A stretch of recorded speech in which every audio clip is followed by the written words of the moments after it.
Ladies and gentlemen, I've always said in this channel that politics is a game of interest. If you lose your interest, then you don't know what you're doing in politics.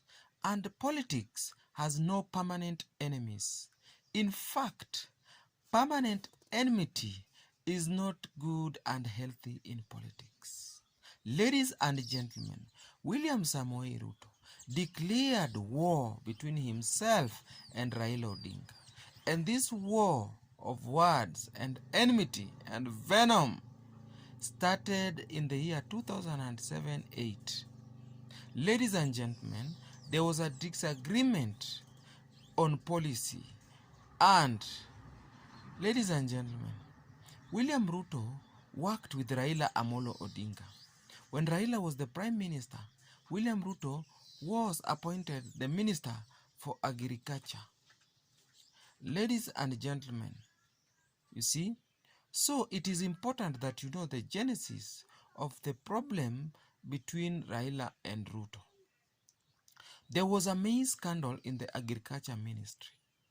You see, so when Raila thought it was right for Ruto to resign from the ministry so that an investigation is carried out, William Ruto saw this as he is being targeted.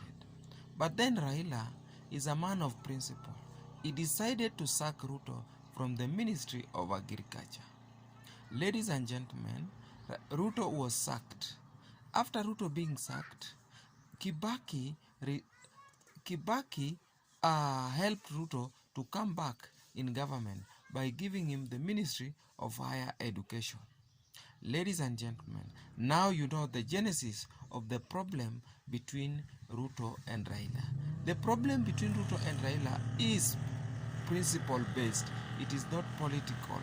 You see? So, today I want us to talk about why it's important not to keep enmity in politics. Ladies and gentlemen, we have been told that most of the politicians from Rift Valley and Central Province, some of these politicians you see, Raila has been part of their lives. Raila has been pivotal in bringing them up and of course building their careers. Raila has helped people like Moses Kuria, Kipchumba Murkomen, and so on. People like Tony Gashoka, Masharia, the owner of Royal Media Services. So, when you say that Raila is a person who is vengeful, it is not right.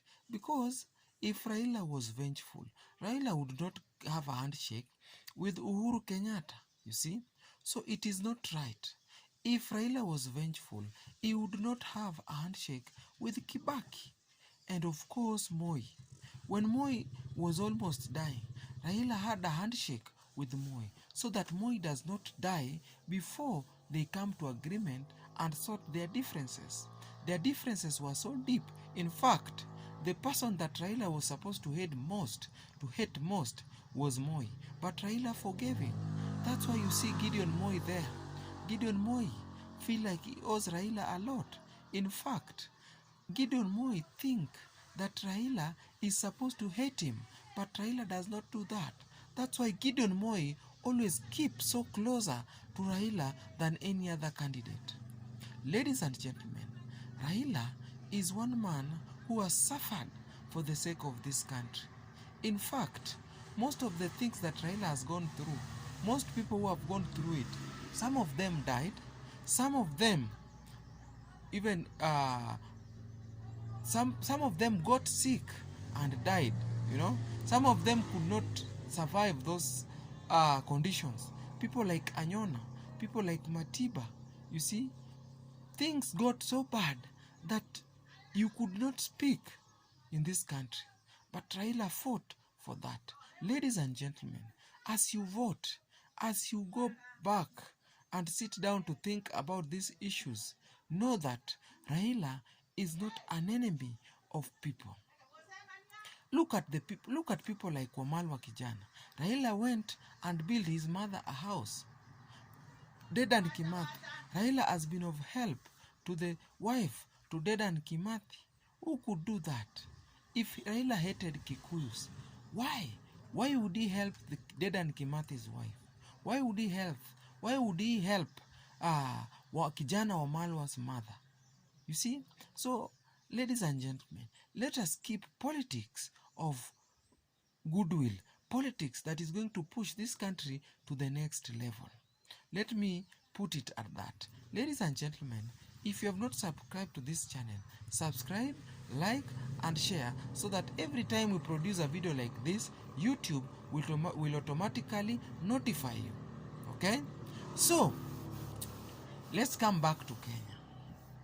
Or maybe not Kenya. Let's come back to the politics of the day.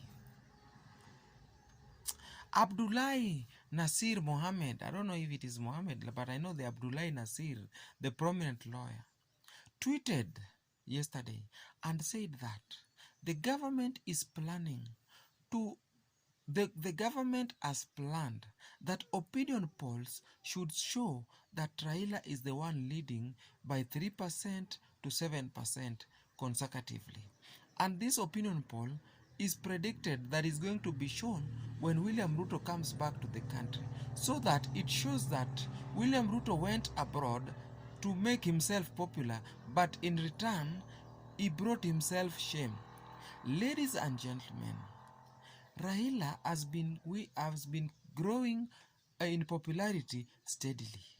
By last year, William Ruto was already winning.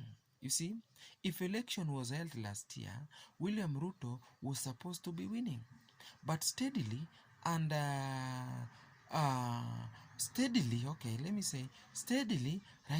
has been coming closer and closer to Ruto. And currently, according to the latest opinion poll, it says that Raila is leading by 1% above Ruto.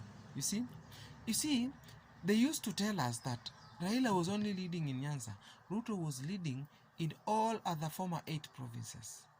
But by the time, it was showing that Ruto was only leading in Rift Valley and Central, and of course some part of Eastern. You see? So, according to opinion poll recently, it has shown that Raila is leading in the 5 of former provinces in Kenya. You see? So what is happening is this.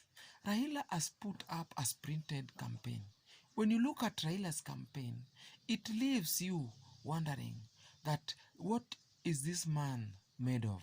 Because Raila is a really sellable presidential candidate. You don't need so much money to support Raila. You only need accessibility and protection. Raila can do campaign by himself. William Ruto has been doing his campaign for the last 4 years, you see? So, what does this mean?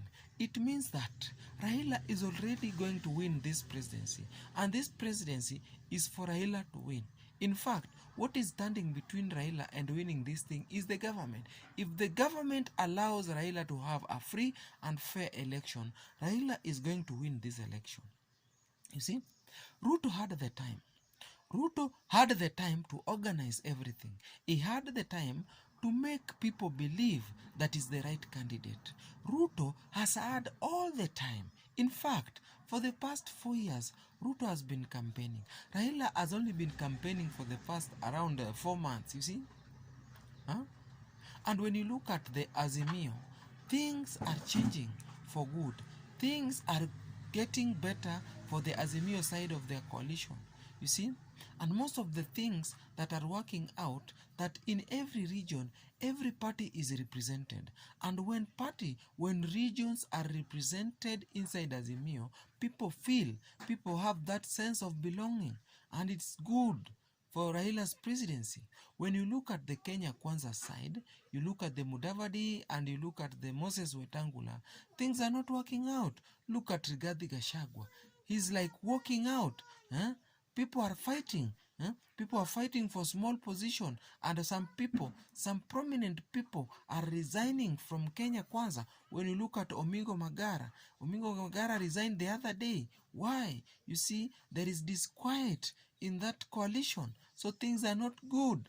Things are not good on that side. Ladies and gentlemen, that is what politics is all about. You win, you lose. You get, you lose. But at the end of the day, what matters is the choice that you make. Thank you, ladies and gentlemen.